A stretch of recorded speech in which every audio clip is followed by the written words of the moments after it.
আমি দেখেছি আবুল সরকারের অত্যন্ত নিরীহ ভক্ত তাদেরকে পিটিয়ে আপনারা পুকুরে নামতে বাধ্য করেছিলেন, তাদেরকে আপনারা আহত করেছেন, আপনারা তাদের ক্ষতি করেছেন।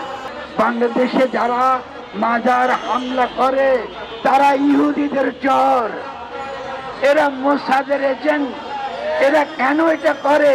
কারণ ইহুদি তত্ত্ব, ইহুদিবাদ চায় যে যেখানে যেখানে সেটা প্যালেস্টাইন হোক, আরব দেশে হোক, সেখানে ইসলামের ইতিহাসকে তারা মুছে ফেলতে চায়। পালা পালা একটা সাংস্কৃতিক ফর্ম, এর মধ্যে দুই পক্ষ বিভিন্ন পক্ষাবলম্বন করে তর্ক বিতর্ক করে।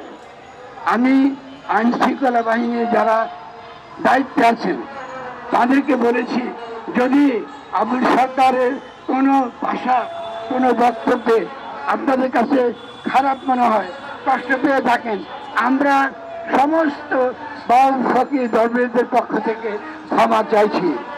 যদি সে ভুল, সেটাও আমরা বলেছি যে যদি তিনি করে থাকেন, আমি মনে করি তিনি করেন নাই, এটা পালা গানে এটাকে বলা হয়। আমি ঠিক যে ভাষাটা তাদেরকে বলেছি সেটা হলো, এটাকে বলা হয় থিয়েট্রিক্যাল পারফরমেন্স, নাটকীয়তার মধ্য দিয়ে একটা বক্তব্য হাজির করা, একটা নাটক করার মধ্য দিয়ে একটা বক্তব্য হাজির করা। এটা ছিল পালা গানের একটা নাটক। আপনার সেই নাটকও বুঝতে পারেন না, আপনাদের সাংস্কৃতিক বোধ এত নিচু স্তরের, প্রশাসনের শিক্ষা এত নিচু স্তরের যে আপনারা এগুলো শিখতে পারেন না।